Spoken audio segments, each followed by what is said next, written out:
Добрый вечер, мои дорогие. Всем привет, привет, привет. Рад вас видеть сегодня в этом прямом эфире. Дайте, пожалуйста, обратную связь, как меня видно и как меня слышно. И сегодня мы пообщаемся на тему, где брать энергию и как стать более уверенным. У меня есть некоторые соображения на этот счет.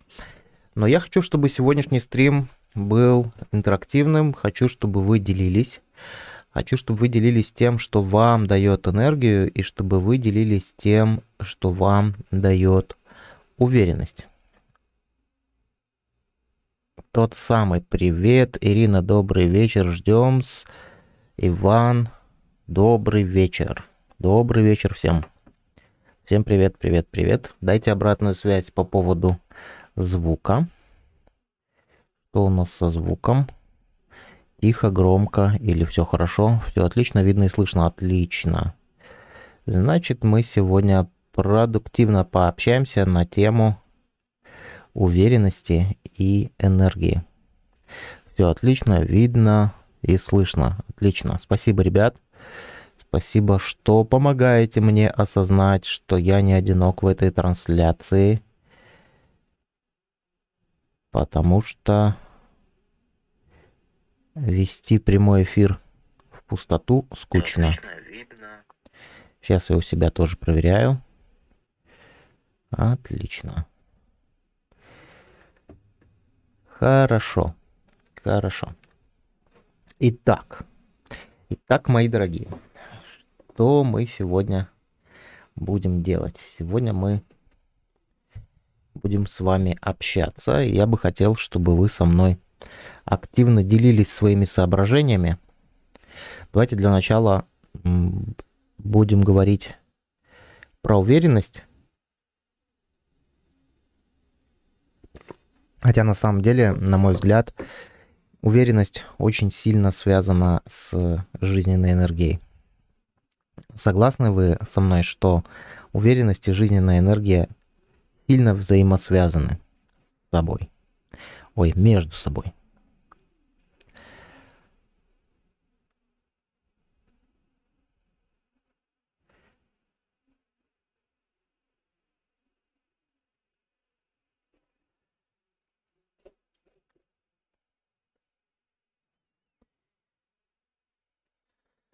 Итак, мои соображения. Здравствуйте, здравствуйте. Здравствуйте, Надя. Как ваше здоровье, как ваше самочувствие? Как ваше здоровье, как ваше самочувствие? Друзья, напишите, кто из какого города, сколько у вас сейчас времени в вашем городе и сколько у вас градусов на градуснике. Какая температура в вашем городе? Да, я согласен. Пропал звук. Очень интересно. Ребят, напишите, у всех пропал звук или только у того самого? Напишите, пожалуйста, потому что звук должен быть. Так. Вести прямой эфир в пустоту скучно, как раз в тему энергии и уверенности. Когда есть реальный положительный отклик от людей, то повышается энергия и уверенность. Да, совершенно верно. Когда нам дают обратную связь, Москва у нас 15, Воронеж 20-39, 18 градусов. Звук есть, Ирина пишет, отлично.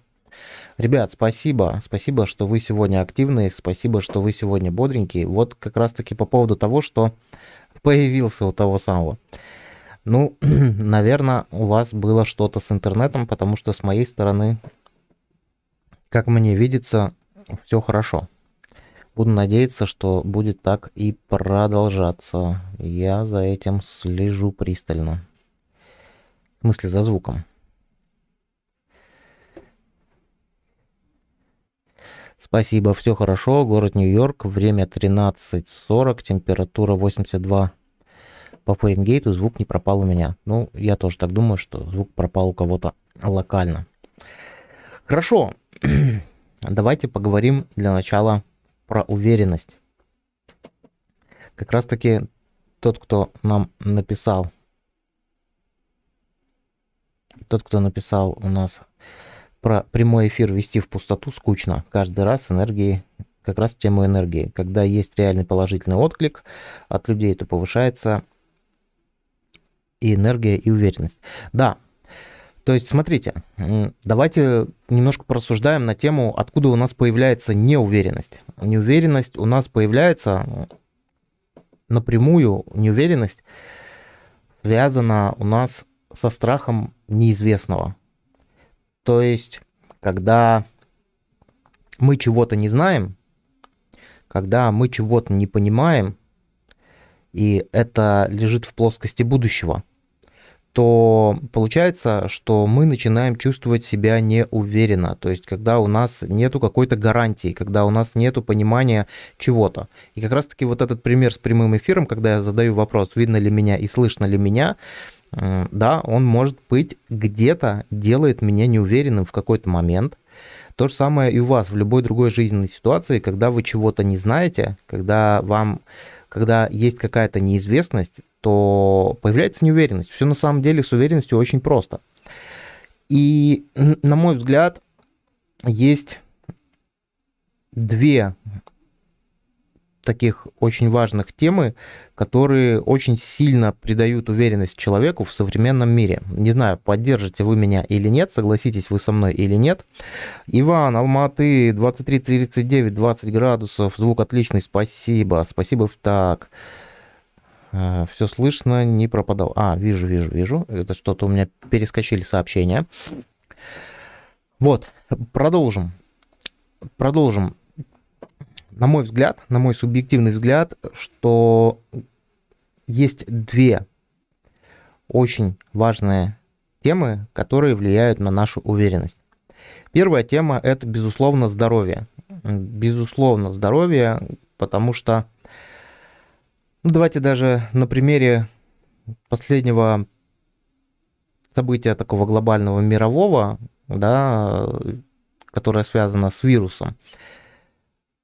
Когда мы не знали, что это за вирус, когда мы получали новости из разных стран, где там людей пачками сжигали и так далее, у нас появлялась неуверенность, потому что мы встречаемся с чем-то новым, мы встречаемся с чем-то непонятным, неизвестным ранее, и у нас начинает появляться тревога.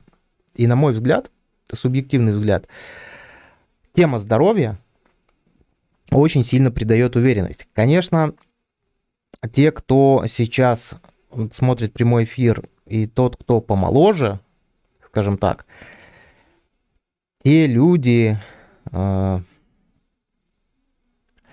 наверное, не испытывая проблем каких-то особых со здоровьем, могут сказать, что это как бы не важный аспект. Хотя на самом деле важный. Кстати, ребят, напишите, сколько вам сейчас лет, потому что я, допустим, по себе могу сказать, что до 30 лет я вообще, в принципе, сильно не был обеспокоен своим здоровьем, каким-то здоровым образом жизни. Я, в принципе, и вел, и веду такой достаточно здоровый образ жизни.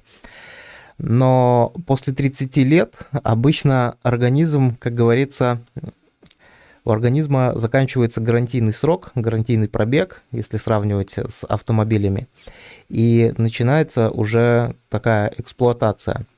И организм уже начинает давать какие-то сбои, начинают появляться какие-то хронические заболевания, и так далее, и так далее. И не хронические, там, боли в суставах, головные боли и всякая разная ерунда начинает твориться со здоровьем, и это тоже может являться тем, что дает неуверенность в завтрашнем дне. То есть вот мы говорим такую общую фразу «уверенность в завтрашнем дне», а на мой взгляд, уверенность, она и в принципе зависит от знания, что с нами будет завтра, или в ближайшее время, или послезавтра. Я, допустим, сейчас могу сидеть спокойно и общаться с вами, и я достаточно уверен.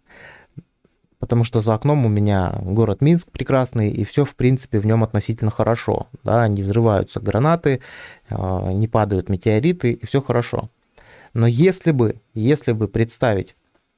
представить, что тут начнется какой-нибудь метеоритный дождь или ураган, и я буду знать, что когда я закончу прямой эфир, не знаю, тут ко мне в окно какой-нибудь лист шифера залетит, то, конечно же, я уже не буду совершенно чувствовать себя уверенным. Так что, друзья, запомните, что наша неуверенность, она на самом деле появляется от того, что мы чего-то не знаем. Не знаем, как быть, не знаем, что делать, не знаем, как пройдет завтрашний день и так далее, и так далее. Очень хорошо это видно на примере публичных выступлений. Я очень часто привожу этот пример, потому что, да, действительно, я волнуюсь. Я волнуюсь перед любым публичным выступлением. Но это волнение проходит за 3-5 минут.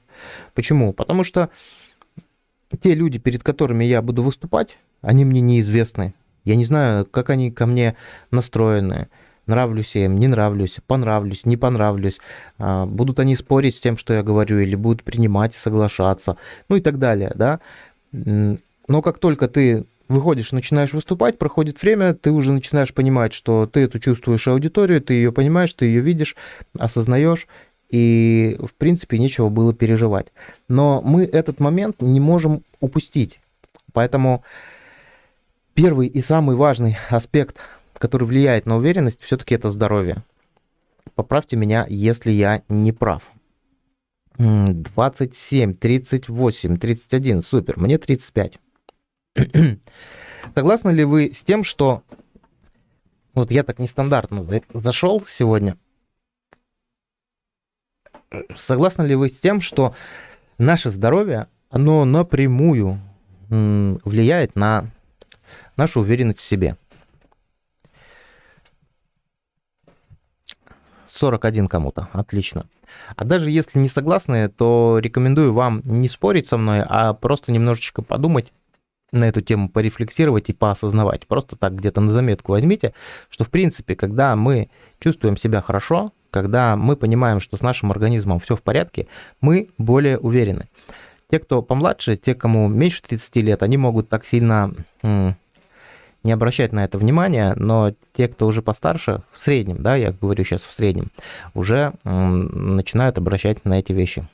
Особенно психическое. Да, психическое здоровье вообще очень коварная штука, потому что человек, который страдает психическим заболеванием, он, как правило, не знает, что он им страдает. От этого еще опасней. А если он начинает допускать мысли, то это тоже. Когда человек сам не знает, чего от самого себя ожидать, то это, конечно, грустная история на самом деле. Но мы будем двигаться дальше. Я уверен, что с психическим здоровьем здесь у всех полный порядок.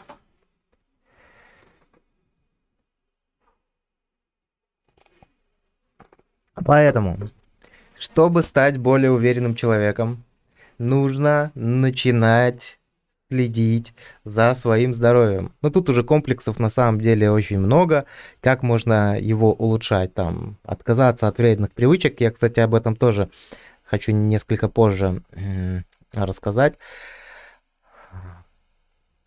Есть здоровую пищу, обследоваться у врача периодически и так далее. Елена Кос, добрый вечер, доброй ночи. Доброй ночи, добрый вечер. А вот второй аспект, от которого зависит наша уверенность в современном мире, опять же, в современном мире, это деньги. Вот хотите, верьте, хотите, нет, но деньги тоже влияют на уверенность в себе. Почему я могу так утверждать? Потому что если вернуться к началу нашего прямого эфира, то, как я и говорил, что наша неуверенность, она начинает возникать в связи с неизвестностью. То есть, если мы не знаем, что с нами будет происходить завтра, послезавтра, либо в ближайшее время, то у нас начинает появляться тревога и неуверенность.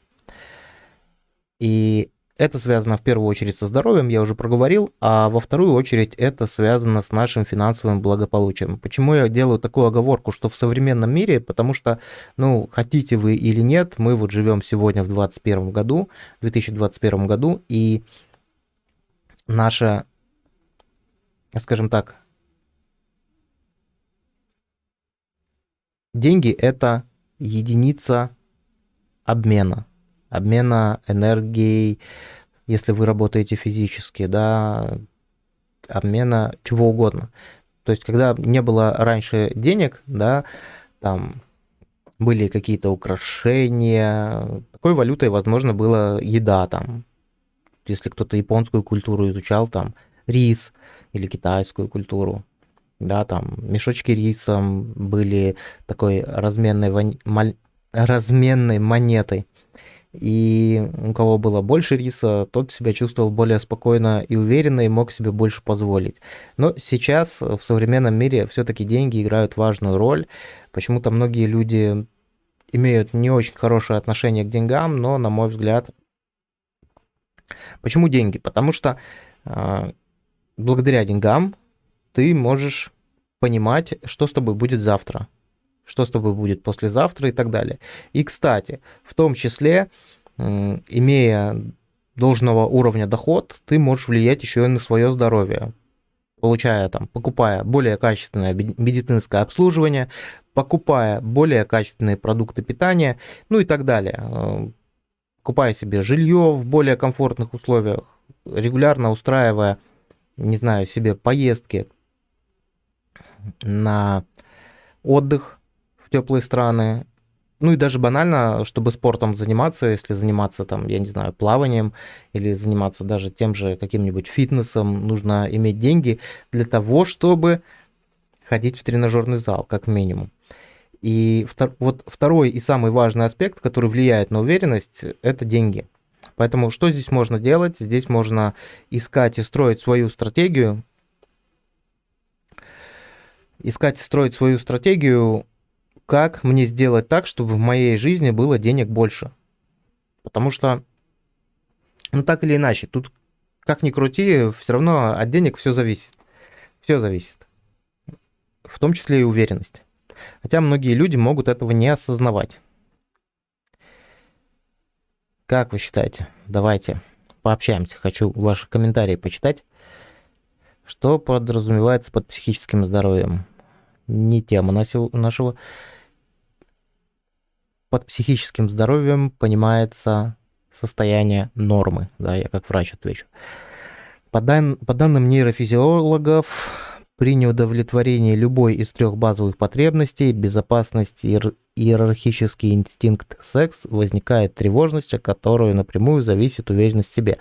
Да, совершенно верно. Иван, вот вы все правильно пишете. Оказывается, есть такое исследование. Я-то за этими вещами наблюдаю просто. Наблюдаю не только из позиции себя, а наблюдаю очень много, изучая своих клиентов и участников своих тренингов.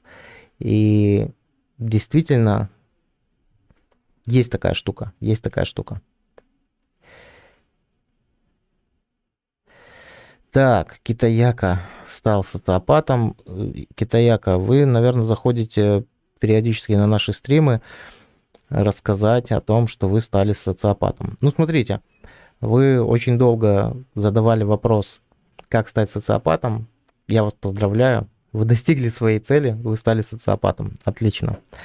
Так, только есть нюанс с сексом. У человека анатомически изменилась система, и потребность в сексе изменилась потребностью в восхищении. Но я бы так не сказал, я бы так не сказал. Тут, понимаешь, Иван, я на «ты» к тебе обращусь, здесь вот какая история. Потребность в восхищении – это что? Человеку нужно кем-то восхищаться или человеку нужно, чтобы им кто-то восхищался? И, на мой взгляд, это просто, смотри, потребность в восхищении. Если человеку хочется, чтобы им восхищались, мне кажется, она была всегда. Единственное, что у нас не была столь сильно развитая сеть коммуникаций. Вот если даже посмотри там, ну вот 15 лет назад не было Инстаграма, там YouTube был, наверное, в каком-то зачаточном состоянии, там какие-то соцсети были минимальные. А сейчас у нас очень много площадок, интернет-площадок в первую очередь, для такого некого самолюбования, самовыражения в том числе, где нами кто-то может восхищаться. Вот можете прям повосхищаться нашим стримом сегодня, напишите что-нибудь хорошее в чат. И что вы думаете по поводу того? Я думаю, что потребность, чтобы человеком восхищались, она была всегда, только единственное, что на сегодняшний день у человека, у которого там завышенная потребность в восхищении, в каком-то любовании, чтобы им восхищались, просто появилось больше возможностей. И люди этим пользуются. Люди этим пользуются. Мне кажется, не сильно это связано с потребностью в сексе. Единственное, что, как на мой взгляд, сейчас остро стоит проблема мастурбации на самом деле. Периодически ко мне обращаются с таким запросом люди. И я не знаю, как с этим запросом работать, вот честно. Потому что у меня такой проблемы нет, не было. А я обычно отправляю такого человека к сексологу. И, на мой взгляд, для того, чтобы вот эта, потребность, она никуда не делась, да, потребность в сексе, она как была, так и остается. Но так как у людей стало больше возможностей, в том числе благодаря глобальному интернету, иметь доступ к каким-то там материалам, об которые он может самоудовлетворяться, как раз-таки и понижает его стремление получить настоящий секс. Вот я так сформулирую свою мысль. Что думаете на этот счет? Кстати, давайте вот обсудим. Потому что проблема такая действительно существует, и многие сексологи именно целенаправленно с этим работают. Именно отказ от мастурбации в пользу поиска живого партнера, потому что многим людям хватает того, что они получают за счет, скажем так, самоудовлетворения. Иван, да, чтобы ими восхищались, человеку не нужны чувства и эмоции. Китаяк, я вас скоро заблокирую, вы какое-то сумасшествие пишете. Может, вам не нужны чувства и эмоции, вы хотите от них избежать? Зависит от самооценки и от зависимости от чужого мнения. Возможно. Смотрите, те люди, которые хотят, чтобы им восхищались, они были всегда, да? Они долго и упорно лезли в телевизор, они долго и упорно лезли в политику, и в том числе в телевизор, да, чтобы иметь возможность где-то самовыражаться. И так далее. Еще до телевизора, я думаю, что эти люди, шли и в театр, играть как актеры, и так далее, и так далее. Единственное, что сейчас возможностей для того, чтобы получить вот это восхищение собой любимым, их намного больше. Как я уже и повторил. Потребность восхищения — это эксгибиционизм или нет? Девушки не нужны, как и секс. Китаяка, мастурбируйте дальше. Хорошо. Как патология этой потребности, скорее всего. Я тоже так считаю. Патология этой потребности. Вот. Совершенно здорово мне с вами сегодня общаться. И давайте все-таки вернемся в рамки уверенности. На мой взгляд, две ключевые вещи. Это деньги, потому что за деньги можно получить много чего другого. И здоровье. Деньги — это как разменная монета. Это ресурс. А здоровье — это тоже ресурс, но он, правда, невосполнимый, как и время, да? И когда у тебя все в порядке с деньгами и все в порядке со здоровьем, ты чувствуешь себя уверенно. Это если вот так вот по большому счету обобщить, я вот так сегодня выражаюсь, то мое мнение такое. Так, Китаяка, давайте я вас сегодня заблокирую, хотя бы на сегодняшний стрим. Что-то мне не нравится. Ваша жизненная позиция. Или не блокировать?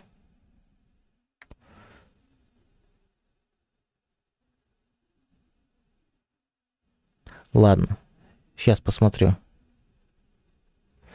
Да, Китаяка, вы социопат, и вам ничего не нужно.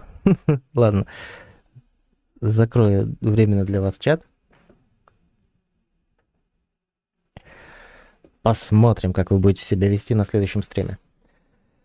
Может, что-то изменится в вашей жизни.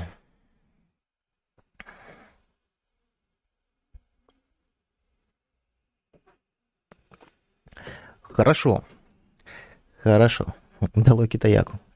Ну все, уже не знаю, сколько лет этому парню, но я бы ему порекомендовал все-таки пообщаться с психотерапевтом. Хотя, кто его знает. Каждое намерение позитивное. А теперь поговорим про энергию, друзья. Как себя чувствуете? Как ваша энергия, как ваш уровень энергии сегодня? Кстати, оцените уровень своей энергии сейчас от 1 до 10. Насколько вы сейчас чувствуете себя в ресурсе, прям энергичным? На самом деле, для поднятия энергии есть очень много простых лайфхаков. Сегодня дам прям одно мощнейшее упражнение. Может быть, даже сделаем его здесь в прямом эфире, которое поможет. Ему нужна помощь. Юрий подключился. Да, я думаю, что ему нужна помощь. Но если человеку нужна помощь, это не значит, что он не может ее получить в другом месте. Хорошо. Так, Ирина, 7, Юрий, 9. По поводу денег не совсем соглашусь. Зарабатываю приблизительно 300 тысяч рублей. Хорошо, классно. И что? Надя 9 пишет. Смотрите, тут же вопрос не от цифры, которую ты зарабатываешь, а насколько тебе этой цифры хватает, чтобы закрывать все свои вот эти потребности, и когда ты понимаешь, вот есть человек, допустим, ну, условно говоря, такой абстрактный человек, который зарабатывает, может, и 1 000 000 в месяц, но его работа, его заработок, допустим, зависит исключительно от него. И он работает, и он понимает, что если он вдруг остановится, то в следующем месяце он заработает, допустим, не 1 000 000, а 10 000. Или ничего не заработает. И это тоже стресс, и это тоже дает неуверенность. То есть, когда он понимает, он как белка в колесе, как бы замкнут.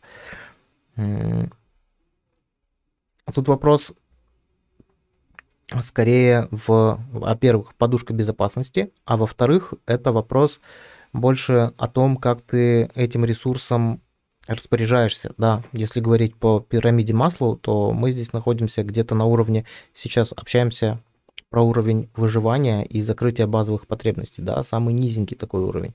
Но от него многое начинает расти, да, от него многое развивается. Отлично, 6, а дальше никакого эффекта. Так, и пока зарабатывал до 100 000, была тревожность по поводу денег и была неуверенность. А сейчас что?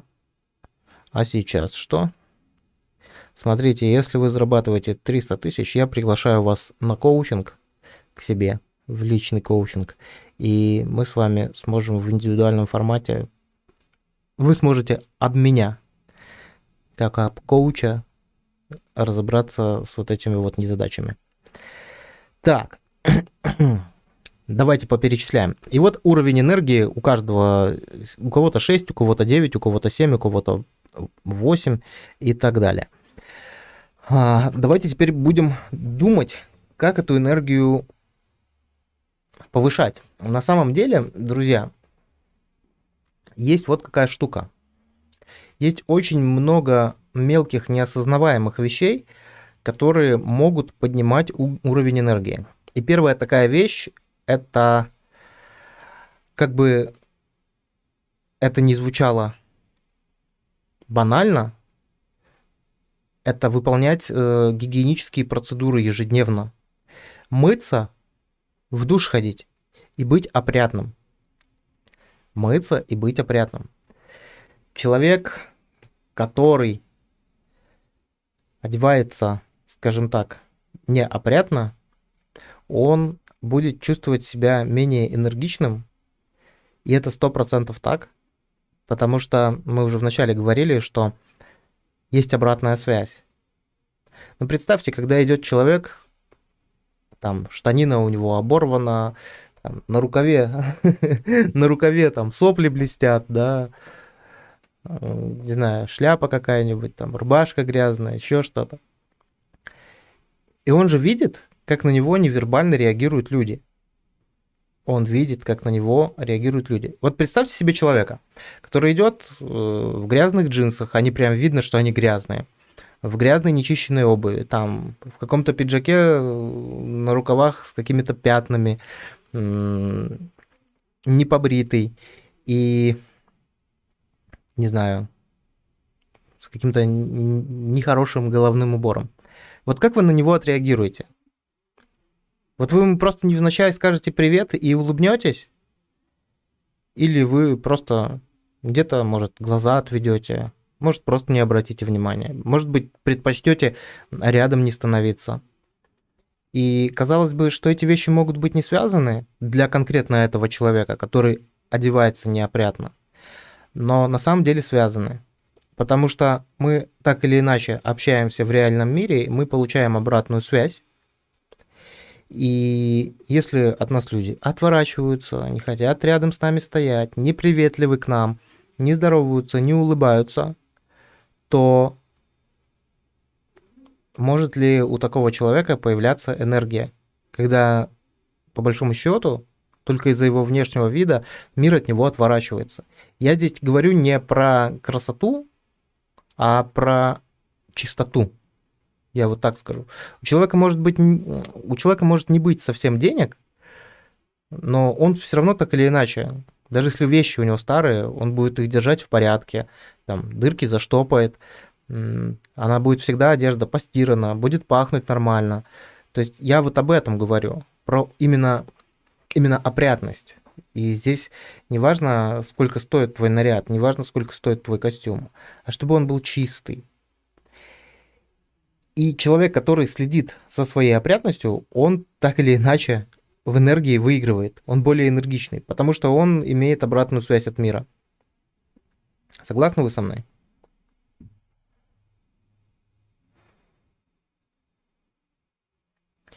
Мне было бы интересно, что ты рассказал о своем опыте, как ты применяешь в жизни, чтобы была энергия и жизнерадостность. Я расскажу. Я же уже начал рассказывать. Шестерка, а дальше никакого эффекта. Опять так. Если такой человек будет втираться ко мне в доверие или в чем-то меня убедить, то у него ничего не видит. Да, вот Надя пишет, совершенно верно, ничего не выйдет. Я не знаю, как объяснить этот феномен, но наш внешний вид, наша в целом одежда, подстрижены мы или не подстрижены, мы там со щетиной, бородатые, или мы выглажены, я вот сейчас про мужчин говорю, он поразительным образом влияет на нас. И вот я отвечаю тому самому. Даже когда был разгар пандемии, и я вообще никуда не выходил из дома, я стригся, я брился, я мылся, я утюжил рубашку, я одевал костюм, я одевал чистые носки. И это придавало уверенность. Вот поверь ты мне, если ты даже никуда не собираешься, но ты потратишь какое-то время для того, чтобы одеться в чистую одежду, ты будешь чувствовать себя более энергичным. Вот поразительным образом работает. У меня даже, вот сейчас поделюсь лайфхаком. Если вы работаете в офисе, либо работаете с людьми, то имейте с собой на день хотя бы одну пару запасных носков. Ну или чулков для девушек. И я, когда веду тренинги, во время обеда просто переодеваю носки. И этим секретом со мной поделилась коуч, которая работает с олимпийскими чемпионами. Там фишка в том, что хотим мы или не хотим, ну да, мы уже сейчас про интимные подробности, мы потеем, а когда мы находимся в плотной обуви, допустим, кожаные туфли какие-нибудь или что-то еще в этом роде, или кроссовки те же, то у нас нету обмена вот этого, обмена жидкости, а у нас через ноги тоже жидкость выходит. И когда она остается на носках, ну, получается, ноги не дышат. И я стал обращать внимание, что когда я веду тренинг, а я обычно тренинг веду стоя, никогда не сижу. Когда работаю с группой, я постоянно в движении. И вот так нужно 2 дня, да, по 10 часов отработать, когда ты все время на ногах, все время бегаешь. Это на самом деле не такая уж простая задача. Но когда я переодеваю носки во время обеденного перерыва, у меня как новый заряд энергии появляется. Поэтому очень рекомендую, берите на вооружение. Так. Так, встречают по одежке, провожают по уму. Хорошо, согласен. Классное убеждение. Но 2 раза первое впечатление вы никогда не сделаете, и это больше работает на вас, а не на то, чтобы там... Понимаете, есть опрятность, а есть, наверное, уже какая-то там, не знаю, чрезмерная... Как же это слово? Чрезмерное за собой ухаживание, да, например, там. И здесь такой момент, что, кстати, вот обычно такие вещи встречают по одежке, а провожают по уму, обычно говорят те люди, которые особо за собой не следят. Вот так, по наблюдениям. Не говорю, что это вы, Валентина, но такое есть. Так, Люба Вдолик. Да, согласна, но бывает, что человек опрятно выглядит, но дома бардак. А вот сейчас мы уже переходим ко второму пункту. Как поднять свою энергетичность. Я сейчас не вспомню, где я читал это исследование, но такое исследование есть, что бардак дома либо на рабочем месте, это второе, по-моему, или третье занимает место по... Короче, стрессогенный фактор. Второй или третий, вот не помню. Но я обратил на это внимание, когда читал эту статью. Там действительно очень все четко, ну, были большие исследования. Поэтому второй пункт для того, чтобы поднять энергию. Вот я сейчас говорю о неочевидных вещах, о которых мало кто вообще говорит. И мало кто их так вот разжевывает детально, как их разжевываю я, почему это так. Я надеюсь, что те, кто смотрит этот прямой эфир, неважно в записи, либо сейчас присутствуют на стриме, вынесут для себя очень много фишек, потому что я здесь рассказываю только то, что я сам использую и то, что у меня работает. И действительно, обратите внимание, что когда вы наводите порядок на рабочем столе, я имею в виду именно в пространстве, не на рабочем столе компьютера, а именно в своем рабочем пространстве вокруг вас, вы становитесь меньше раздраженными, и вы становитесь более спокойными, и, соответственно, уровень энергии растет. То есть энергия на перерабатывание вот этого стресса, она перестает тратиться. Так вот, берите на вооружение порядок дома, порядок в вещах. Да даже банально, когда человек хранит вещи в беспорядке, я даже говорю сейчас про какие-то вещи, одежда, да, когда там беспорядок, он не может их найти. Когда он не может их найти, он тратит время, чтобы их найти. Когда он тратит время, чтобы их найти, он нервничает. Энергия куда уходит? На поиск вещей, которые могли бы лежать в порядке. Ну вот банально вот так можно это все дело описать. Поэтому следите за порядком. Ну, я не говорю, что нужно там уже прям супер порядок иметь, но в вещах нужно иметь порядок, вы тогда будете чувствовать себя более энергичным. Так, социум так настроен, что все ищут одобрения из окружения. Я, когда иду на рынок, то одеваю лохмотья, и мне чуть ли не бесплатно дарят продукты. Ну, круто, круто. У вас такой способ добыть еду. Я вас поздравляю. Неправда. И очаровываю. Запоминаю. Супер, рад вас. Рад за вас. Любовь, Долик. Юрий, благодарю. Здоровья, любви и процветания вам. Спасибо. И вам. Так приятно читать такие комментарии.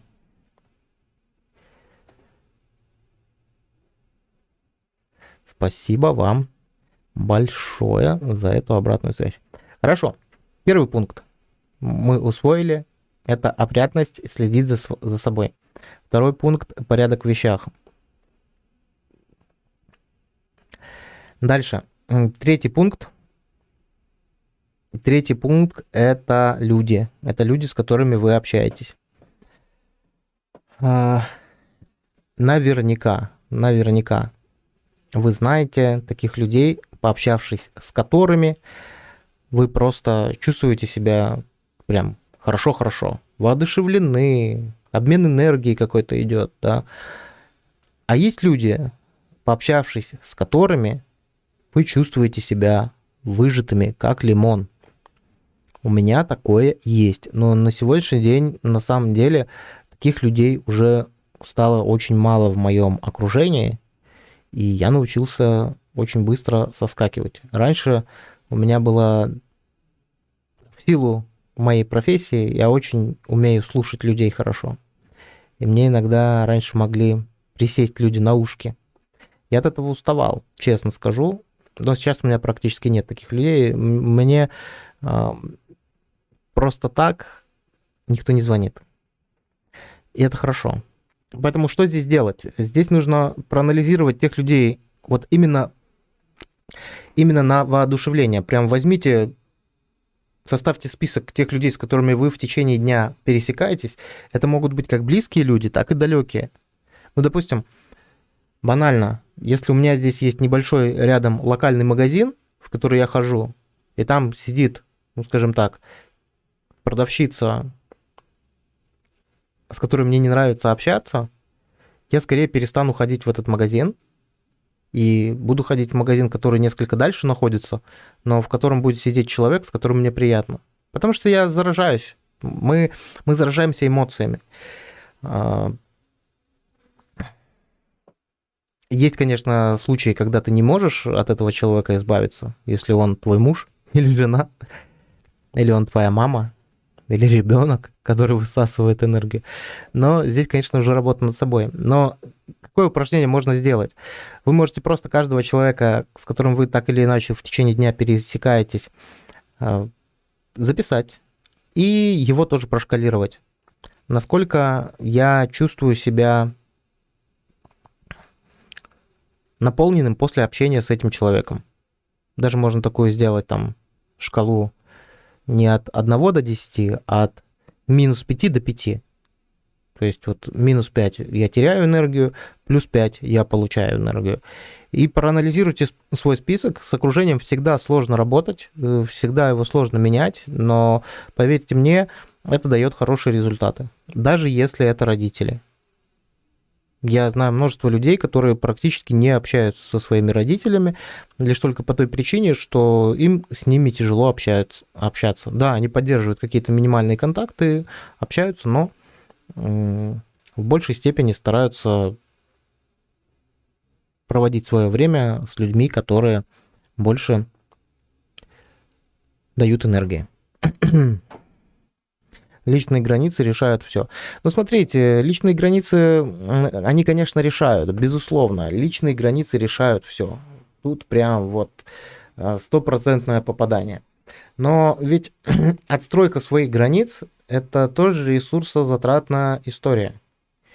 И когда ты общаешься с назойливым человеком, ну вот такие проявления мы часто видим, когда... Смотрите, когда есть человек, там, допустим, у него какие-то политические убеждения прям очень сильные, там, он прям не может об этом не говорить, а ты, допустим, других убеждений, либо религиозные убеждения, когда там человек, допустим, там, я не знаю, ярый буддист встречается с ярым, я не знаю, кто там есть еще, с ярым мусульманином, да? то им может быть тяжело общаться. И тут границы границами, но на отстраивание границ все равно будет уходить энергия. А я не люблю, когда человек много говорит и ни о чем меня не спрашивает. Я тогда просто делаю вид, что его слушаю, пока он сам это не поймет и не отходит. Так, я не люблю.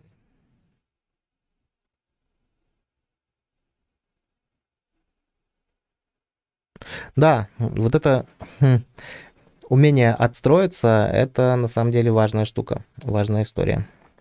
Когда человек много... Ах, Иван что-то написал и удалил, я не успел зачитать. Хотел зачитать, но не успел.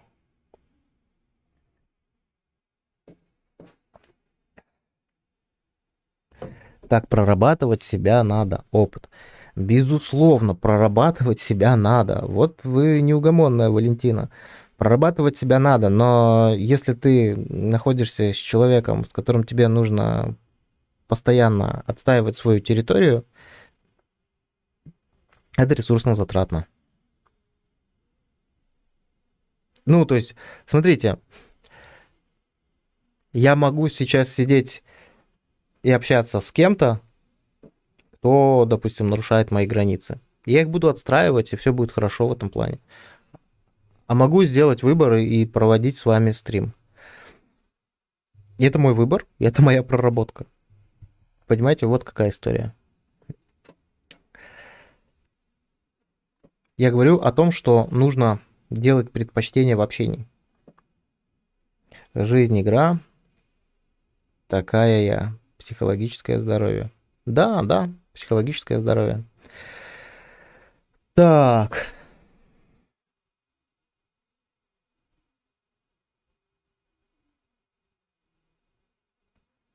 Напишите ваши комментарии, что вы думаете по поводу того, о чем я сейчас рассказал. Напишите.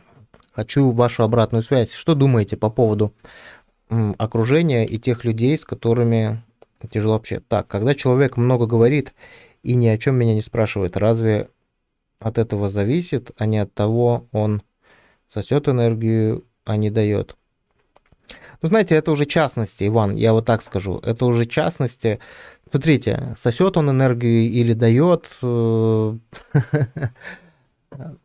Когда мы говорим про энергию, мы же говорим про какую-то абстрактную вещь, которая не оцифрована. Мы просто можем откалибровать свое состояние. Я себя чувствую хорошо или нехорошо. Ну, допустим, кто-то... Ну вот смотрите, друзья, если бы вы не получали от меня сейчас энергию, если бы вы не заряжались от меня, то вы, наверное, не были на этом стриме. Но я не чувствую, что вы из меня сосете энергию. Я тоже общаюсь с вами и получаю от этого прекрасное удовольствие, потому что, ну, вот на моем канале находятся на самом деле те люди, с которыми классно пообщаться. Которые занимаются саморазвитием, которые в разных точках мира вообще находятся, в разных концах. И это круто для меня. И тут вопрос такой. Ну вот, допустим, Китаяка меня отвлекал. Кто был в начале стрима, он меня отвлекал, ну, потому что он меня отвлекал. И я сделал выбор, я его просто выключил, потому что мне так хорошо. И здесь тоже важно осознавать себя. Так, Юрий, скажите, пожалуйста, а если сейчас это отзеркаливание самого себя, то есть окружению зеркалит внутренний мир человека? Я могу сказать так, что да, это отчасти может быть так. А с другой стороны, ну как это измерить? Как это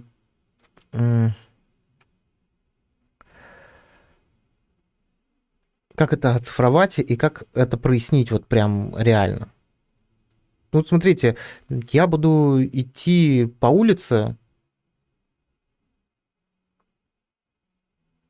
и, допустим, вступлю в, не знаю, какую-нибудь собачью какашку или котячую. Это что значит?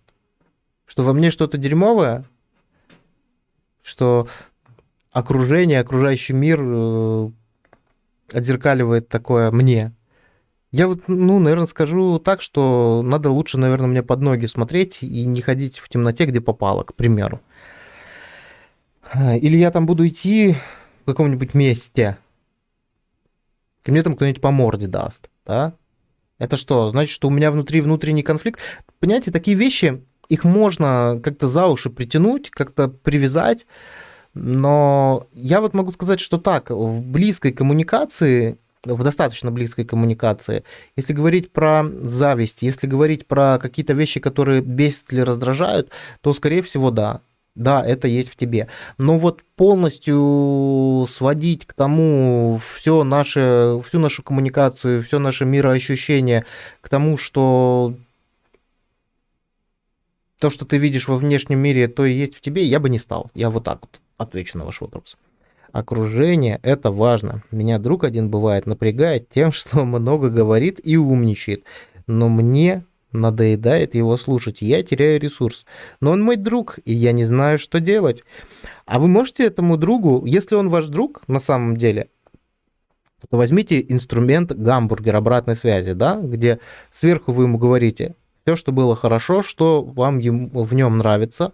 Вторым пунктом скажите: слушай, ну вот иногда ты так много говоришь и умничаешь, иногда я чувствую себя не очень рядом с тобой. А вообще так классно, что мы с тобой долго дружим. То есть, да, в формате гамбургер дайте ему обратную связь, чтобы он иногда тоже задумывался, а не перегружает ли он вас информацией. Вот, допустим, я вот так скажу, по своей профессии, если говорить про коучинг, то я вообще не имею права там много говорить, да, я могу задавать много вопросов, я могу, потому что если я начинаю впадать в какие-то рассуждения, то это нехорошо для клиента, скажем так. А если говорить, иногда люди ведут себя скучно и умничают, ну, такое бывает. И вот как раз-таки у меня прекрасная профессия, я как тренер, когда работаю с группой, мне приходится балансировать. И когда я вижу, что я говорю толковые вещи и грамотные вещи, но группа начинает засыпать, утомляться, вздыхать, отворачиваться, крутить в носу, сидеть в телефоне. Для меня это сигнал, обратная связь, что я, наверное, слишком какие-то умные вещи говорю, да. Но так как я тренер, я всегда у группы прошу, говорю: ребят, если я буду говорить очень умные вещи или какие-то вещи непонятные, вы меня, пожалуйста, останавливайте, потому что меня может заносить. Я знаю эту свою особенность. Ну, я не считаю себя суперумным, но когда я говорю о тех вещах, в которых я хорошо разбираюсь, да, я могу впасть в рассуждение. И также я стараюсь еще и сам это замечать. Иначе я был бы плохим тренером, и меня бы никуда не звали работать. А вот ваш друг, он, наверное, просто плохо умеет калибровать других людей. И вы для того, чтобы помочь другу, вы ему просто можете дать обратную связь. Потому что если ваш друг так себя ведет, то, скорее всего, он себя так ведет не только с вами, но еще и где-то в других местах.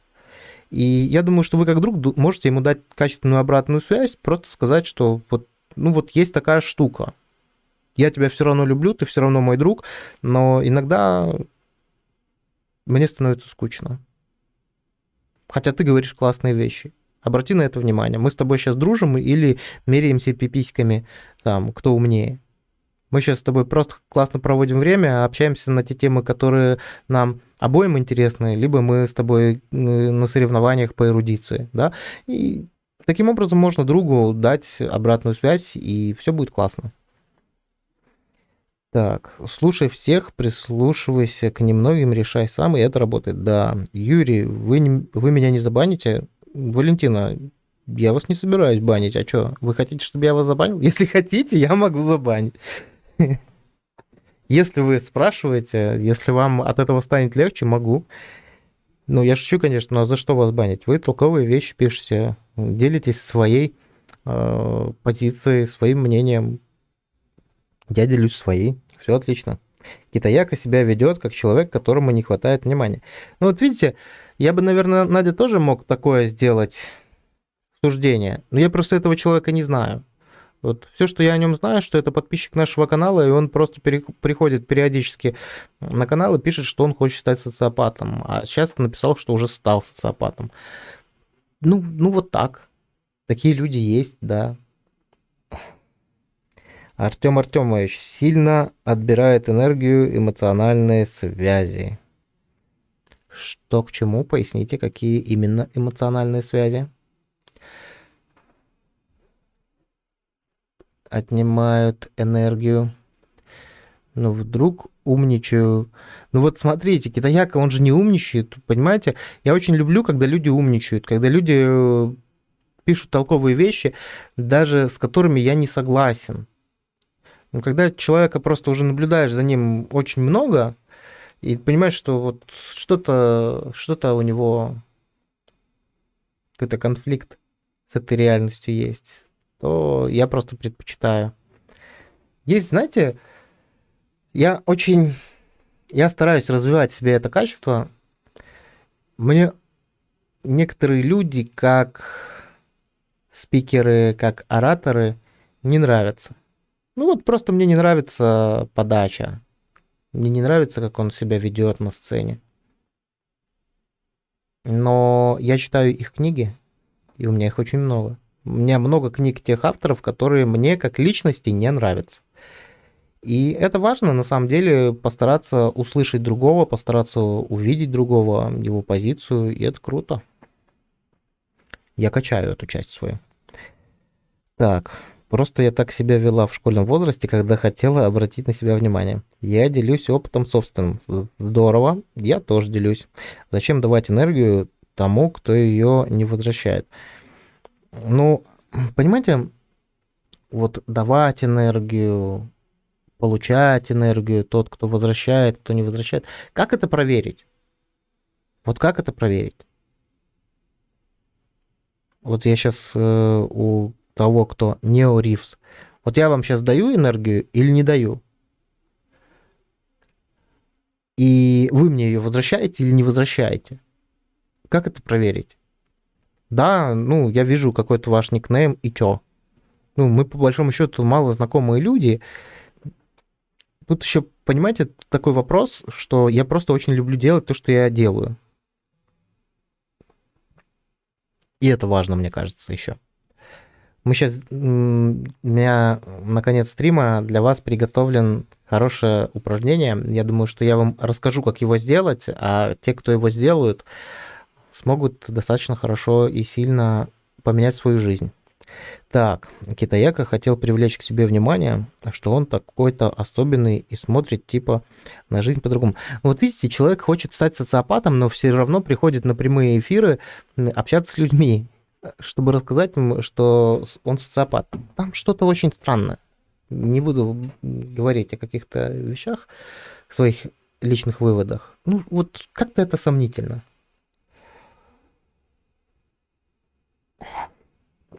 Пошли комплименты. Вы делитесь мудростью своей.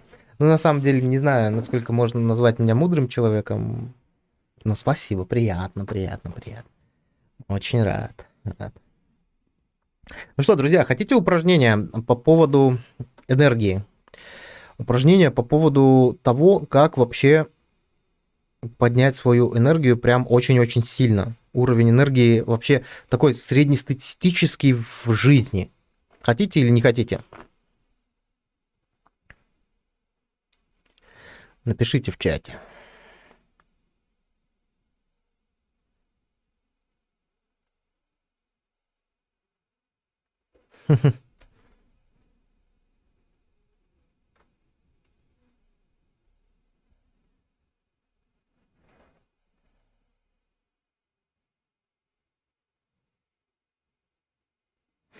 Да, хотя бы безответная любовь или конфликт с каким-то человеком вызывает навязчивые мысли.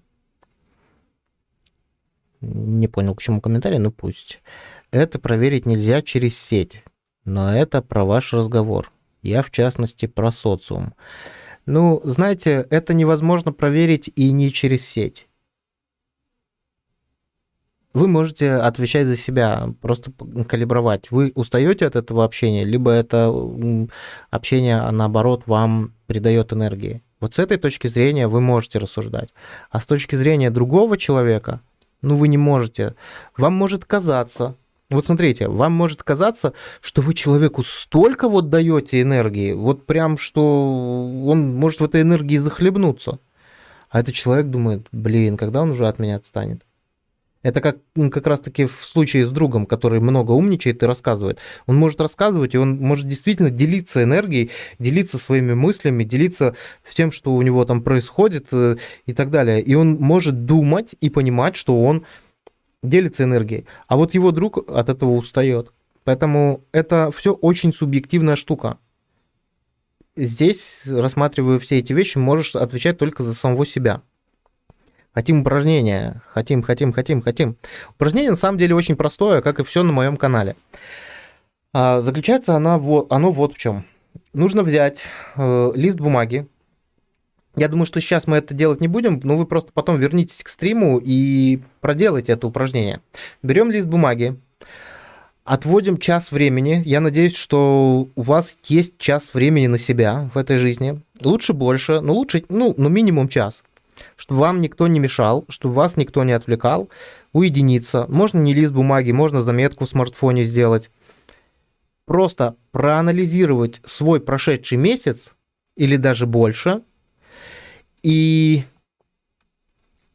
выписать те вещи, сделать прям разбивку на 2 колонки. С одной стороны, выписать те вещи, делая которые у вас появляется энергия, а в другой колонке прописать те вещи, которые у вас отнимают энергию. И здесь то же самое. Можно и людей писать, и вот все, что с вами происходит. Очень важно найти те триггеры, которые будут придавать энергию. И найти те триггеры, которые энергию отнимают. Провести вот такой анализ, а потом отвести еще час времени на то, чтобы подумать о том, как сделать тех вещей, которые дают энергию в жизни больше, и сделать так, чтобы тех вещей, которые отнимают энергию, было меньше. Вот 2 часа, если вы хотя бы раз в жизни на себя потратите 2 часа на такое упражнение, ваша жизнь кардинально изменится. Я, признаюсь честно, делаю это упражнение редко, где-то раз в год. Но очень хорошо работает. Вот мы с клиентами, когда я работаю в коучинге, часто его проделываем, и для человека является прям большим удивлением, что он очень сильно концентрируется на тех вещах, которые энергию отнимают, и почему-то не концентрируется на тех вещах, которые энергию дают. Это прям вы не представляете, насколько у людей восторг. И когда у него в голове складывается, как это ему сделать, таким образом, чтобы у него жизнь стала такой, как он хочет, в плане энергии, то все становится совершенно по-другому. Берите, это простой лайфхак, это простое упражнение, но, к сожалению, как я знаю не просто так, что многие люди это не делают. Я иногда, знаете, в конце коуч-сессии даю такое домашнее задание клиенту, который платит немалые деньги за коучинг, а потом он приходит и говорит, я не справился, я не сделал. И мы садимся и вместе делаем это упражнение. Он записывает, а я ему задаю вопросы, помогаю, поддерживаю. Давай подумаем, а вот что бы это еще могло быть? Причем, друзья, здесь вот эти вещи, которые придают энергию, они могут быть настолько незначительные, что вы их просто не замечаете. Вот приведу сейчас такой пример простой. У меня здесь рядом с моим домом есть уже такой определенный маршрут, через который я хожу пешком, где-то 10-15 минут мне для того, чтобы дойти до того парикмахерского салона, чтобы подстричься. И это уже привычный для меня путь. И так сложилось, что вот дорога, которой я иду, пешеходная, она проходит через территорию школы. Ты входишь в школьные ворота, проходишь мимо школьного здания, и потом там за забором выходишь в лесок и идешь. И я настолько привык к этим путем ходить. И вот я иду, что-то там воткнулся в телефон, слушал какую-то аудиокнигу, шел в своих мыслях, иду, и тут опаньки, а те ворота, которые были всегда открыты, и люди ходили через школьный двор, не могут пройти. Я такой останавливаюсь возле этих ворот. А я уже понимаю, что у меня уже как бы время. Ну, то есть мне нужно назад выйти за территорию школы и сделать такой достаточно большой крюк. Мимо с той стороны проходит какой-то мужчина и говорит: так идите там, чуть-чуть дальше, ну, то есть все равно нужно немного назад вернуться, там возле детской площадки тоже есть небольшая калитка, вы там можете пройти. Я такой иду, возвращаюсь, я говорю: да, спасибо. И я такой иду, вспомнил, что там есть эта калитка. Я иду, этот мужчина чуть позади меня идет, но за забором. Я подхожу к этой калитке и вижу, что эта калитка тоже закрыта. Ну, то есть территория школы стала закрытой.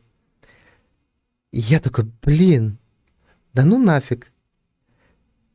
Потому что в тот момент, когда я стоял возле закрытых ворот, которые мне уже привычны, возле первых ворот, у меня было дикое желание просто как в юности взять и перепрыгнуть через этот забор. Ну, там он невысокий, то есть я там могу подпрыгнуть, подтянуться, и я, в принципе, был в костюме, но я мог себе это позволить сделать. И я такой стою, думаю: блин, как же так? И мне обходить, ну, это прям очень долго, и это отнимет времени. Я опоздаю минут на 5 точно на стрижку на свою. Я такой думаю: а чё я не перепрыгнул через этот забор? Я такой на мужика на этого посмотрел, говорю: ну вот такая вот фигня. И пошел обратно к этому забору, чтобы его перепрыгнуть. И я такой иду, и мне люди навстречу, как в анекдоте. Люди навстречу идут, которые с той стороны забора, и говорят: там закрыто, не надо туда идти. Я думаю: блин, почему я сразу, когда туда шел, мне никто так не говорил, хотя прохожие были. Я говорю: ребят, спасибо, я знаю, что там закрыто, мне туда надо. Я, короче, пришел к этому забору, закрытой калитке, перепрыгнул через этот забор. Я был такой счастливый, такой энергичный, что просто не представляете. Это было просто... И вот этих маленьких вещей в вашей жизни может быть невероятное множество. Мне кажется, что я скоро начну прыгать через заборы для того, чтобы повышать себе энергию. Ну, то есть я не могу сказать, что это прям было физическое упражнение, и это было ультра тяжело. Ну, для меня это просто, знаете, может, где-то какое-то хулиганство взыграло, может, где-то в детство вспомнил. Но сам факт, что, например, эта вещь мне дала намного больше энергии, чем какие-то другие в моей жизни. И таких вещей у вас в жизни тоже очень много. Сделайте это упражнение, прям пропишите. Гарантия Юрия Пузыревского, что вы сможете понять и переструктурировать ту вещь, или, может быть, даже начать те вещи делать, которые вам дают энергию, просто чаще. Вот банально.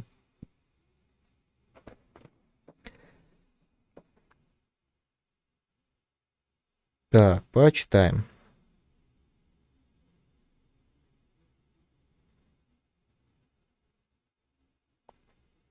А как тогда про женскую энергию? Так, мне кажется, в общении между людьми обязательно присутствует какая-то цель у каждого человека. Как считаешь? Считаю, что да. Даже есть такая пресуппозиция в НЛП. Хорошо. А как тогда про женскую энергию? Про женскую энергию не знаю. Можно на каком-нибудь эзотерическом канале пообщаться. Сейчас очень много энергетичных женщин, которые рассказывают про женскую энергию. А как про мужскую энергию? Я бы вообще не делил. Есть просто энергия. Вот есть энергия, и все. Так, а по поводу отзеркаливания хочу поделиться опытом. Вы спросили, как проверить. Я ходил по улице с помощью определенных техник, менял свое состояние. В обычном состоянии все было как обычно. А когда поменял внутреннее состояние и стал излучать энергию, то мне стали улыбаться и стали здороваться с людьми. Ну да, отзеркаливание это безусловно. Конечно, человек, который идет по улице радостно и улыбается, скорее всего, он получит больше фидбэка.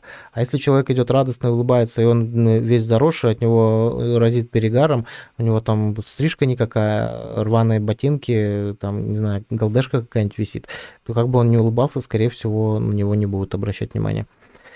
Так, и проверял это много раз, это не единичный опыт. Да, это работает, безусловно, согласен. Энергию можно получить, к примеру, если перестать анонировать каждый день. Ну, раз в месяц, но лучше с любимой.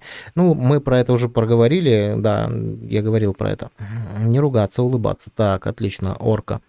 Не, что не используется, то атрофируется. Закон законов. Так что если не тренируешь механизмы восполнения того же семени, про которое ты сказал, они у тебя будут затухать или умрут в ноль. Пока не умрут в ноль. Орка, все правильно. Так, не, увидите, вы на тему секса любите. Может сделать следующий прямой эфир, как инструменты НЛП в половой жизни использовать. Наслаждаться жизнью надо, и все. Это важный навык. Да, на самом деле, вот Валентина Трубицына, которая... Можно это отнести к навыку. Потому что у многих людей есть навык грустить, у многих людей есть навык страдать, у многих людей есть навык мучиться. И получать удовольствие — это все-таки навык, я считаю, да. Если кушать мусор, минус энергия. Да, совершенно верно. Так, почитаю. Ребят, ну что, а вот напишите, пожалуйста, в чат, кто сделает это упражнение. Мне вот прям интересно статистику получить. Кто реально может сделать это... Нет, не может сделать, а кто реально сделает. Мне вот интересно. Я просто у вас на следующем стриме обязательно спрошу. Кто реально может... Кто реально сделает это упражнение. Я пока зачитаю ваши комментарии. Валентина, согласен с вами, иначе жизнь пройдет слишком серо и уныло, но только что после удовольствия не становилось очень плохо, как после наркотиков.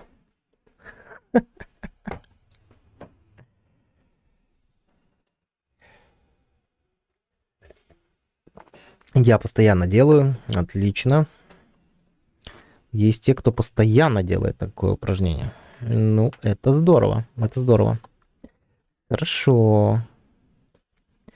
Хорошо, мои дорогие. Кстати, друзья, помните, я вас раньше на прямых эфирах призывал ставить лайки, а потом, когда к концу эфира лайки пропадали. Оказывается, во время прямого эфира, когда ставишь лайки, они потом как бы исчезают, они как бы аннулируются. Поэтому лайки, если хотите ставить, то ставьте их в конце эфира, чтобы они сохранялись. Или лучше потом возвращайтесь, когда эфир превратился уже в запись. Так. Кстати, еще одна важная вещь по поводу энергии. Внутренней энергии, я имею в виду. Здесь еще очень важно, во-первых, следить за тем, что ты употребляешь, я про еду. Следить за тем, что ты употребляешь, я про алкоголь. Потому что даже маленькая доза алкоголя, я не борец. Я могу употребить алкоголь, там какое-нибудь пиво или вино попить, но так как я это делаю очень редко, я обращаю внимание, что я с утра не такой бодрый. Я не говорю, что я там выпил бутылку вина. Нет, там чуть-чуть вина выпил, бокальчик вина выпил. Даже если оно было очень хорошее и очень дорогое, то все равно на следующий день чувствуешь себя не таким ресурсным. Это мои личные наблюдения. По поводу питания. Смотрите, сейчас очень модно там вегетарианство, сыроедение и все такое. Но я убежден, что мы все очень разные. И есть даже какие-то анализы и исследования на этот счет, кому вегетарианство можно, а кому не можно. Потому что многие люди начинают вегетарианить, и у них вылетают суставы. Но я вот хотел бы, чтобы вы обратили еще внимание, тоже просканировали себя по поводу еды. Есть такая еда, которая может отнимать энергию. Допустим, там... В моем случае сладости. Вот если я съем что-то сладкое, я потом себя чувствую уставшим, причем резко очень, да, потому что тут можно и физиологией это объяснить. Но тем не менее, если подобрать себе определенный набор продуктов, и он супер индивидуальный, он очень супер. Тут средние какие-то показатели, они не помогут. Тут именно нужно проанализировать себя. Можно какой-то там, 3-4 дня позаписывать то, что вы едите, и как вы после приема этой пищи себя чувствуете. И, конечно, нужно обращать внимание на объем этой пищи. Вот. И второй момент, который тоже влияет на уровень энергии, это информацию, которую вы в себя вкладываете. Смотрите, мы очень много потребляем информации фоново. Мы слушаем всякие подкасты, смотрим новости. Иногда там, знаете, на кухне бывает. Там, у меня мама так раньше делала. Включу телевизор на фоне, пусть болтает. А вот то, что на фоне, как раз-таки оно хорошо проскакивает в нас. Если ты на фоне целый день будешь смотреть какие-нибудь трэш-новости, то вряд ли это придаст уровень энергии, а скорее всего поднимет уровень тревоги. А другой момент, когда ты выбираешь какую-то информацию, не знаю, какие-то аудиокниги, либо смотришь какие-то лекции на фоне даже, полезные, которые тебя развивают. Я могу сказать так, что у меня есть несколько авторов, чьи книги я слушаю в аудиоформате, но я их слушаю не сфокусированно. Там, конечно, должен быть приятный голос диктора, но я могу там во время ходьбы что-то там идти, какие-то свои вопросы решать у себя в голове. Но то, что идет фоном, нужно тоже фильтровать. Можно смотреть какие-нибудь новости ужасные, а можно смотреть что-то полезное. Поэтому свою информацию, которую вы потребляете, тоже важно калибровать на то, дает она вам энергию или отнимает. Напишите, согласны, нет. Так. Так, я постоянно делаю так. Я сделаю... Надя, вот в вас не сомневаюсь. Вы как спонсор, я вот в вас точно не сомневаюсь. Так, Валентина, критическое мышление, все проверять надо, безусловно. Вот мне кажется, сейчас вообще пик того, что... Вот, Валентина, с вами соглашусь, что сегодня, как никогда, нужен вот этот важный навык развития критического мышления. Потому что столько уже информации, она порой так противоречива, очень важно иметь несколько источников информации. Если мне это не делать, я сразу схожу с нормального режима дня. Благо, что нет вредных привычек, но сразу начинаю до утра чем-то заниматься, интернет-кино и так далее. Режим летит в трубу. Как, например, сейчас. Не делать про упражнения, анализировать, что дает энергию. Ага. Так, 3 дня голодовки, я делаю дела за полгода, энергия прет. Ну, видите, это у вас так, а у кого-то может голодовка не сработать. Поэтому здесь, на самом деле, я рекомендую все-таки наблюдать, как это работает лично у вас. Потому что для кого-то Я знаю, что я через 3 дня голодовки кого-нибудь просто убью. Ну, в хорошем смысле слова. В хорошем смысле слова убью, это значит, что на кого-нибудь накричу, нарвусь, там, не знаю. На меня голод плохо влияет. Умеренный голод хорошо, а такой нет. Так. Раньше я больше постил, сейчас больше 1,5 суток не хочется. Ну, вот видите, это то, что я говорю. Я отписался от мусорных каналов, лучше у вас тут посижу. Ну, заходите почаще, у нас хороший канал на самом деле. Я очень доволен своим каналом, потому что у меня все четенько. Делаю все время, перескакиваю где могу, но окружающие смотрят как-то подозрительно, потому что большинство людей хотят интеллигенсовать. Благодарю. Да, согласна с вами во всем. Супер, спасибо. Благодарю. Орка индивидуально. Я в 4 утра встаю, и мне нравится. Это да, я про себя. Отлично. Про продукты, правда, я перестал есть молочную продукцию, изделия из белой муки, красители, голодаю раз в неделю, зато бегаю каждый день 9 милей. А раньше не могла. Да, вот здесь нужно найти свои продукты. Не идти там по веянию моды. Я знаю много людей, которые просто там послушали кого-то, кто вегетарианством увлекся. Типа энергия прет там и все такое. Год вегетарианили, чувствовали себя в этот момент плохо, а у них, ну, так пищевая система устроена, что, ну, у них суставы повылетали, и это обидно очень, понимаете? Я вот по себе знаю, я не вегетарианец, но я мясо почти не ем.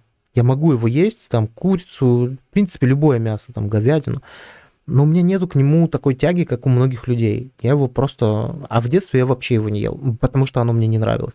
Поэтому здесь нужно найти свое. Вот найти свое, это прям очень важно.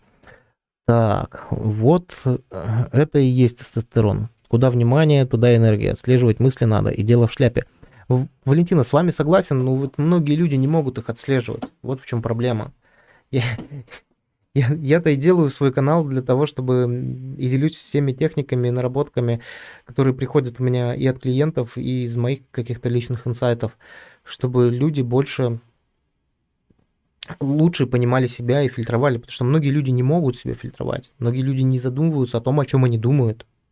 Они не задумываются о том, какие песни они у себя в голове проигрывают, там множество раз повторяя одну и ту же фразу. Ну и там и многое другое. Кстати, от музыки тоже много чего зависит. От музыки тоже много чего зависит. Согласна, что какую музыку слушаешь? Я, допустим, вот от классической музыки устаю. Вот реально устаю. А, допустим, рок, ну, тоже не всякий рок. Вот, допустим, группа Би-2 меня прям торкнула. Ну, классную музыку делают просто. Мне это хорошо. Так учиться надо, да, безусловно. Надо учиться. Не все же, понимаете, вот, Валентина, я с вами согласен вот со всеми словами, что вы написали. И круто, когда вы это уже умеете. А когда у человека просто в карте реальности этого нету, ну вот просто нету. Он не знает о том, что можно жить по-другому. Допустим, он не знает о том, что можно не думать о плохом, а думать о хорошем. И он не знает о том, что можно чему-то учиться. И как быть тогда? Ну, благо, если он там нарвется на подобного рода стрим, и там ему все понравится, и он начнет делать. А если нет? Ну, видите, тут такой момент, что, знаете как, я помогаю тем, кому могу помочь, и буду говорить для тех, кто может меня услышать. Ну, вот такая политика, на самом деле. Так, 20 лет не ел мяса никакого. Не было никогда тяги к нему, но сейчас вернулся к смешанному питанию, потому что действительно увидел, что тренировки стал не вывозить в смысле суставов, начал есть птицу. Вот я об этом и говорю. Тут надо очень-очень аккуратно с этими вещами, потому что есть много случаев таких. Так, я IDM люблю. Я не знаю, что такое IDM, поэтому порадовался бы за вас, если бы знал. Так как не знаю, ну, все равно порадуюсь. Задачу поставили, и вперед дорогу осилит идущий. Да, безусловно. Информационного мусора 99% сейчас. Шумов много, с космосом связываться проблемно. Да. Юрий, скажите, пожалуйста, а Марк Барский и его песни нравятся вам? Благодарю. Я не знаю, кто такой, наверное, не Марк, а Макс. И не Барский, а Барских. Макс Барских, я слышал такого. У меня дочка его слушает. Ничего не могу сказать про его творчество, потому что, наверное, не знаю его творчество. Так, заподозрить себя в неполноценности. Привет, Анастасия! Рад тебя видеть. Как ты жива-здорова? Расскажи мне, ты мне обещала что-то сбросить хорошее в личку и не сбросила. Неужели что-то пошло не так? Рад всех видеть, друзья. Спасибо. Слушайте, классный сегодня у нас такой интерактивный стрим. Тогда как насчет ДДТ? Вот знаете, ДДТ мне тоже нравилось в какой-то определенный период жизни. И, в принципе, наверное, нравится. Но есть такой не помню, как канал называется, в Ютубе есть, «Квартирник у Маргулиса». Вот мне нравится сам концепт, мне нравится, что там они, музыканты, которые туда приглашаются, играют именно инструментальную музыку, все артисты, и там люди играют вживую. Я на самом деле к Би-2 относился так себе, пока жена мне не подарила просто этот самый билет на концерт, и когда я сходил вживую на концерт, и когда я увидел, сколько там люди вкладывают энергии своей, и делая это шоу, и как они играют, и как там Лёва поет больше, да, и как они совершенствовались, вот прям мне очень нравится смотреть за прогрессом. То есть я смотрел какие-то старые записи Би-2, ну и там был такой средний рок. А то, что я увидел на концерте, и то, что я сейчас вижу, вот клипы, которые они выпускают, либо концертные записи, ну, просто это такой большой прогресс, в том, как они, и, ну, прям мне очень понравилось. Поэтому здесь так скажу. Мне нравится вот «Квартирнику Маргулиса» смотреть, потому что там лайв, да, там живое, и живая музыка, они играют, и прям вот круто. Прям тащусь. Так, Киш, не знаю, нет, не нравится. Киш, да. Вечная призрачная встречная бедва. Да, у них недавно, по-моему, на эту песню клип вышел. Ну, я так, я не сильный меломан, но вот некоторые вещи прокомментировать могу. Так, Анастасия так и не ответила, по смайликам не умею читать мысли. Хорошо, мои дорогие, был рад всех видеть сегодня. Напоминаю, что расписание нашего канала остается пока прежним. По вторникам в 9 утра утренняя раскачка выходит. По четвергам в 8:30 у нас прямой эфир.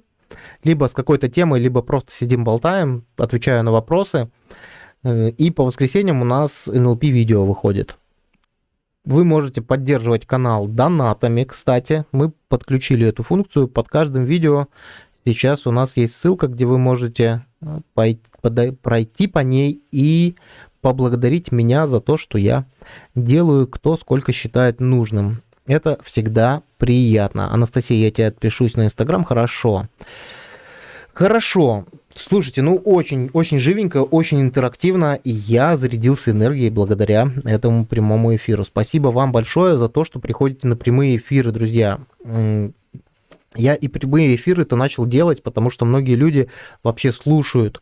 Потому что когда я делаю просто видео, там, как правило, какое-то просто конкретное упражнение, и фоном его особо не послушаешь, нужно что-то сделать. На прямом эфире мы с вами можем поболтать, а те, кто на прямой эфир не пришел, могут его потом послушать в записи, где-то находясь в метро, где-то находясь в каком-то процессе, и это тоже очень круто. Я искренне вам благодарен за то, что вы заходите, за то, что вы подписываетесь, за то, что вы комментируете видео. Это мне очень приятно и в том числе придает энергию. Я понимаю, что я делаю это все не зря. Уже несколько людей прям сильно изменили свою жизнь благодаря моим видео. Они мне иногда пишут где-то в личку, где-то в комментариях отписывают. И это приятно. Это то, для чего я делаю это видео. Спасибо за эфир, было очень здорово. Юрий, вы супер. Валентина, взаимно. Нео, тоже взаимно. Надя, тоже взаимно. Ну что, ребят, кстати, вот пока вы не разбежались все, дайте, пожалуйста, обратную связь. Хватает ли у вас времени смотреть 3 видео в неделю? Потому что у нас 3 выпуска в неделю. Я просто думаю, может нам на период летних каникул сделать 2 выпуска, ну, допустим, одно видео и 1 прямой эфир, либо от прямых эфиров отказаться. Я бы очень был вам благодарен, если бы вы написали мне обратную связь прямо сейчас в чате, пока мы еще стрим не закончили. Было бы интересно понять, насколько у вас хватает времени и ресурсов потреблять этот контент. Потому что контент по саморазвитию, он на самом деле имеет вот какой эффект. Ты какое-то время слушаешь, что-то делаешь, а потом нужно от него отдыхать. Я вот хочу не перекормить. Надеюсь, что не перекормлю и не перекормил никого. Это точно. Ты классный коуч и психолог. Спасибо. Да, вот Настя, кстати, является моим клиентом в индивидуальной работе. Можете спросить что-нибудь у Насти, если вам хочется. Ребят, дайте обратную связь. Рада, что нашла тебя через YouTube. Да, YouTube помогает находить себе своего коуча. У нас скоро появится 2-й канал, я сейчас уже активно над ним работаю. Ну, официально о нем расскажу, наверное, уже где-то в августе или в сентябре. Тоже, думаю, вам понравится. Он немножко другой по тематике будет, больше экспертный, конечно, но я думаю, многим из тех, кто здесь находится, будет очень полезно на него тоже зайти. У меня не хватает. Я слушаю вас часто, но только то, что есть в подкастах, а там нет новых видео. Слушай, Надя, знаешь, почему нет новых видео? Я просто последние 2 прямых эфира делал с гостями, а там через Zoom не очень красиво звук записывается, и он так по ушам режет. Но если тебе надо, Кстати, спасибо, что ты написала. Я все-таки выложу, пусть они и в не очень хорошем качестве, но я выложу и те записи, потому что, да, вот видишь, ты в подкастах слушаешь, это тоже очень важно. Я в подкасты не выкладываю только те видео, которые нужно смотреть, в которых есть либо какая-то презентация, либо где я прям что-то показываю, как, допустим, техника изменения личностной истории.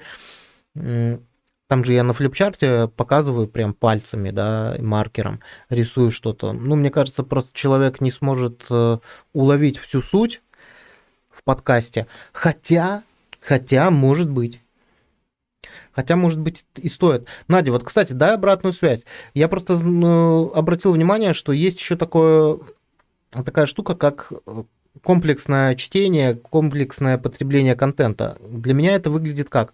Я могу где-то на ускоренной записи прослушать аудиокнигу, которая мне интересна, которая есть у меня в бумажном варианте.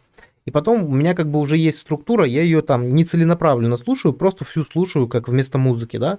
А потом, когда мне нужно, я просто беру бумажную, и я уже как будто эту книгу знаю, как будто этой книгой пользуюсь, и как будто она мне знакома, и как будто я как рыба в воде в ней. И тогда я эту книгу очень быстро прочитываю. Где-то то, что я хорошо услышал и запомнил, я там пролистываю, а где-то вот такая штука. Возможно, в плане видео тоже очень будет и неплохо, если кто-то послушает в подкасте даже то, где требуется визуальная часть, а потом перейдет на канал и уже там по-быстрому пролистает. Возможно, это ускорит. Так, положи в коробочку украшения, она станет шкатулкой. Положи огрызок, она станет урной. Так и человек. Есть то, что он в себя вкладывает.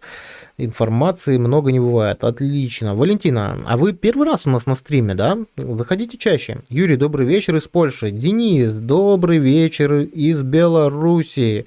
Как вы там себя чувствуете в Польше? Какая у вас погода? Из какого вы города? Напишите.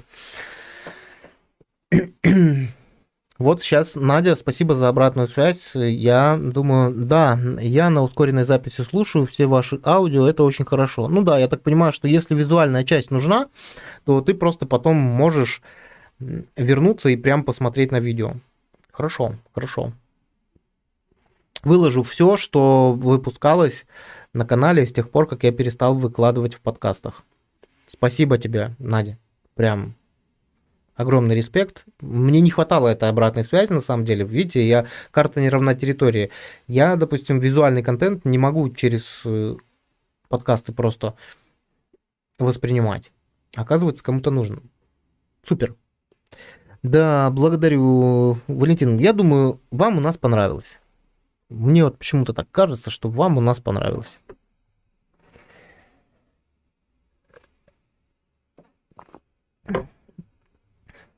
Все, ребята, было с вами очень классно. Я вас всех душевно обнимаю. В следующий четверг в 20:30 приходите на прямой эфир. Во вторник в 9 часов утра утренняя раскачка. И в воскресенье видео с НЛП техниками. Да, спасибо. Все. Ребят, пока-пока. Погода теплая, хожу в шортах. Город Гданьск. Привет Гданьску.